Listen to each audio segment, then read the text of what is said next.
Assalamualaikum warahmatullahi wabarakatuh. Selamat datang kembali di channel Cerita Tiang Mistik. Di video kali ini kita akan mengungkap kisah mencekam dari sebuah desa yang dihantui oleh sosok hantu perempuan penuh dendam. Siapkan nyali kalian karena cerita ini akan membuat bulu kuduk merinding.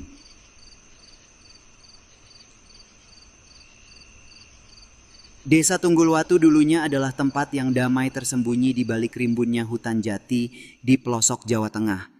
Warga hidup tenang dengan bertani dan beternak, namun semuanya berubah setelah malam Jumat Kliwon 3 bulan lalu. Seorang anak kecil ditemukan tewas di sawah, tubuhnya membiru dan matanya terbuka lebar menatap langit. Sejak saat itu desa itu seperti diliputi kegelapan yang tak kasat mata. Warga desa mulai merasakan kehadiran sesuatu yang tidak biasa, bisikan-bisikan menakutkan yang mengisi malam mereka. Ketenangan yang selama ini diharapkan pun sirna digantikan oleh ketakutan dan kecemasan yang menggantung. Dengan setiap malam yang berlalu, ketegangan di desa semakin meningkat. Mereka berusaha mencari tahu misteri di balik kematian anak tersebut, namun semakin dalam mereka menggali, semakin menakutkan kegelapan itu mengintai. Dari pelbagai cerita yang beredar, kisah tentang makhluk halus dan kutukan mulai mencuat ke permukaan. Setiap malam suara-suara aneh semakin kerap terdengar, menambah ketegangan di antara warga desa.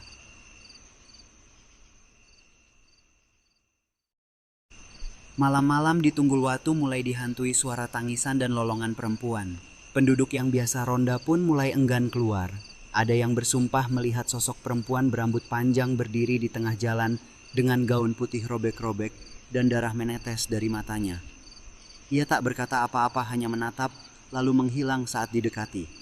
Suasana semakin mencekam ketika para penduduk berkumpul di ujung jalan, saling berbisik dan menatap ke arah kegelapan dengan tatapan ketakutan.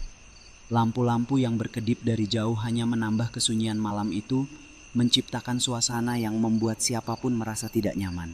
Angin dingin bertiup meresahkan di antara pepohonan, membuat cabang-cabangnya bergerak mengerikan. Sosok bayangan sekilas terlihat di kejauhan, menandakan kehadiran wanita hantu itu. Tanah dipenuhi dengan dedaunan yang jatuh di bawah langit tanpa bintang, sementara sebuah papan tua bertuliskan Tunggulwatu berdiri miring, menambah kesan menyeramkan pada pemandangan.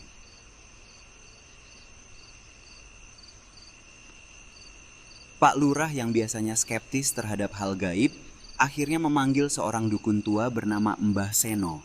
Mbah Seno mengatakan bahwa desa itu telah diganggu oleh arwah penasaran seorang wanita hamil yang dulu dibunuh dan dikubur di bawah pohon beringin tua di perbatasan desa. Arwah itu menuntut keadilan, katanya lirih, sambil menaburkan bunga ke dalam tempurung kelapa. Kumpulan warga berkumpul di sekitar Mbah Seno, wajah mereka menunjukkan campuran ketakutan dan rasa ingin tahu saat mendengarkan kata-katanya tentang pohon yang dihantui. Di tepi desa sebuah pohon beringin yang gelap dan menyeramkan berdiri, akar-akarnya yang melingkar dan terjalin dengan persembahan kecil bunga diletakkan di pangkalnya. Pak Lurah dengan kening berkerut mengangkat tangannya untuk membungkam bisikan warga, mendesak mereka untuk mendengarkan dengan seksama nasihat Mbah Seno. Mbah Seno berlutut di depan pohon beringin, matanya tertutup saat ia mulai melafalkan mantera kuno sambil memegang tempurung kelapa yang penuh dengan kelopak bunga.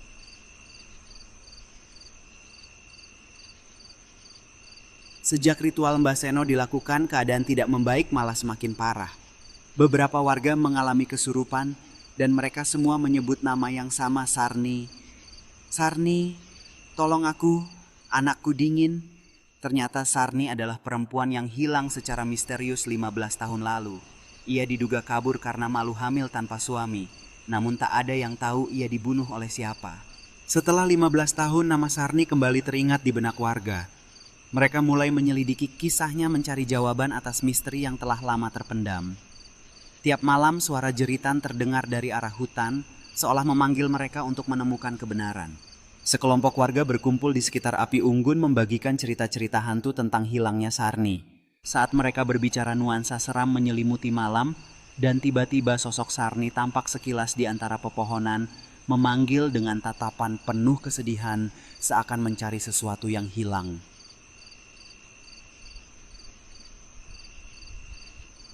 Malam puncaknya datang saat seluruh warga dikurung dalam rumah masing-masing oleh teror yang nyata. Pintu-pintu rumah diketuk tanpa henti, lampu padam mendadak, dan suara bayi menangis terdengar dari segala arah. Bahkan anjing dan ayam pun mendadak bisu tak bersuara seolah tahu kematian sedang berkeliaran.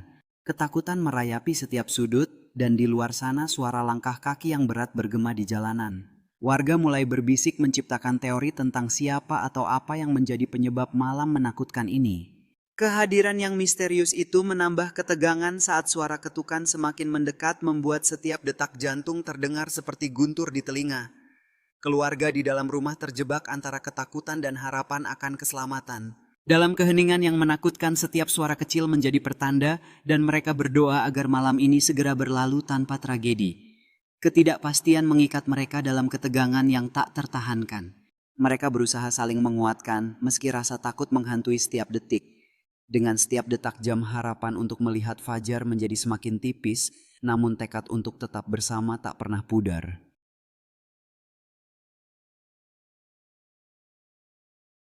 Akhirnya 3 pemuda desa yang berani mencoba menggali tanah di bawah pohon beringin tua itu. Mereka menemukan tengkorak perempuan bersama janin kecil yang masih terbungkus kain usang. Tak lama setelah temuan itu diumumkan malam di desa, terasa lebih ringan. Tak ada lagi suara aneh atau penampakan. Dengan penemuan itu, suasana desa berubah. Warga berkumpul di sekitar pohon beringin berbagi cerita dan mengenang masa lalu. Malam terasa lebih tenang dan damai tanpa kehadiran suara aneh atau hantu yang membuat mereka cemas. Merayakan kedamaian baru ini, mereka menari dan tertawa di bawah langit berbintang. Seorang tetua desa mulai menceritakan kisah-kisah lama di depan api unggun dikelilingi oleh pemuda yang mendengarkan dengan penuh minat. Mereka merasakan ikatan yang kuat dengan warisan mereka. Saat matahari terbit, cahaya keemasan menyinari desa menandakan awal baru dan hari-hari yang lebih cerah bagi komunitas. Ketiga pemuda desa itu berkumpul di sebuah meja kayu, membahas rencana untuk merayakan penemuan itu. Wajah mereka bersinar dengan semangat dan tekad. Di alun-alun desa yang dihias meriah, warga bekerja sama mempersiapkan festival tawa dan kebahagiaan mengisi udara.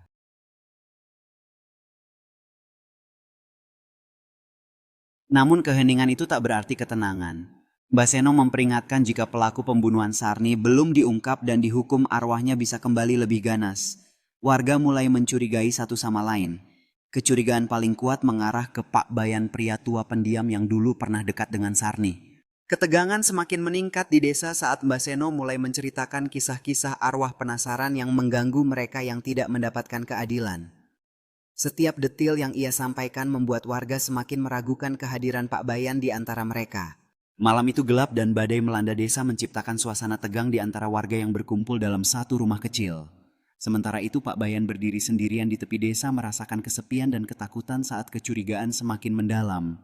Dengan semangat yang menggebu dan rasa takut yang mendalam, warga desa melangkah hati-hati menuju tepi hutan, membicarakan legenda arwah Sarni yang tidak tenang. Di sisi lain, Pak Bayan duduk sendiri di atas kayu yang lapuk, memegang sebuah kenangan kecil milik Sarni, merenungkan hubungan masa lalunya dengannya.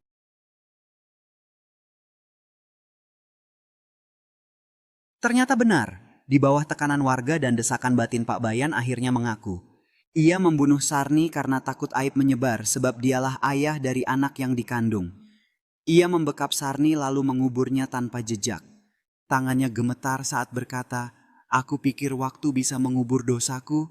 Setelah keheningan yang mencekam, Pak Bayan teringat bagaimana ia mengubur Sarni di hutan gelap, berusaha menyingkirkan jejaknya.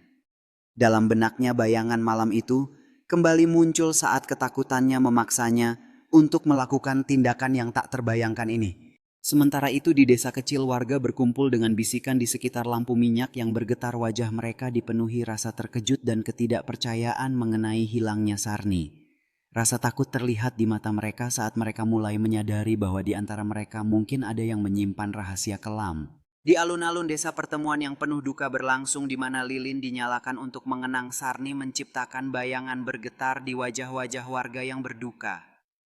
Suasana dipenuhi kesedihan saat orang-orang berbagi kenangan tentangnya, menekankan betapa kehilangan ini melanda seluruh komunitas.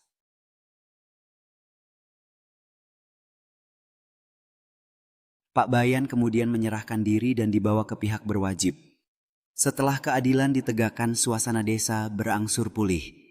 Namun setiap malam Jumat Kliwon, beberapa warga masih menyalakan lilin dan meletakkan bunga melati di dekat pohon beringin sebagai bentuk permohonan maaf pada arwah Sarni dan anaknya yang tak sempat melihat dunia. Di tengah kesunyian malam, warga desa berkumpul di alun-alun mengenang kenangan yang telah berlalu sambil berbagi cerita tentang Sarni dan anaknya. Air mata haru tampak di wajah mereka menunjukkan betapa dalamnya pengaruh keduanya dalam kehidupan mereka. Saat Fajar menyingsing kenangan akan Sarni dan anaknya hidup dalam setiap cerita yang dibagikan, desir angin membawa harapan baru bagi desa, sementara mereka berjanji untuk tidak melupakan arwah yang telah pergi. Anak-anak bermain ceria di sekitar pohon beringin, suara tawa mereka mengisi udara menciptakan kontras yang indah dengan kenangan kelam masa lalu desa. Di sisi lain, seorang lansia duduk dengan tenang di beranda, mengenang masa-masa yang telah berlalu menandakan kekuatan dan ketahanan komunitas ini.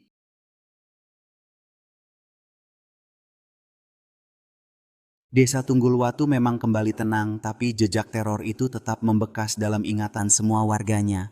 Sebuah pelajaran bahwa dosa yang dikubur dalam-dalam suatu saat akan menggali dirinya sendiri untuk muncul ke permukaan. Ketika malam tiba, bayang-bayang masa lalu kembali mendatangi mereka, mendorong mereka untuk menghadapi kebenaran yang telah lama tersembunyi dan melihat ke depan dengan keberanian. Di tengah kesedihan muncul harapan baru saat generasi muda bermain dan bercita-cita untuk membangun masa depan yang lebih baik, jauh dari jejak kelam yang pernah menghantui mereka. Dengan setiap bibit yang ditanam, mereka merawat harapan dan pengingat bahwa meskipun masa lalu menyakitkan, komunitas ini mampu menumbuhkan cinta dan perdamaian untuk generasi yang akan datang.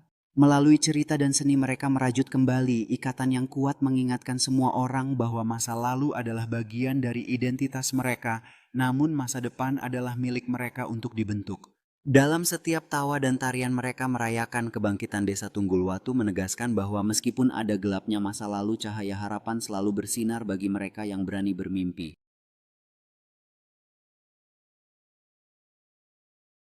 Terima kasih sudah menonton sampai akhir. Jangan lupa like, komen, dan subscribe untuk cerita horor lainnya yang tak kalah menegangkan. Sampai jumpa di video berikutnya. Wassalamualaikum warahmatullahi wabarakatuh.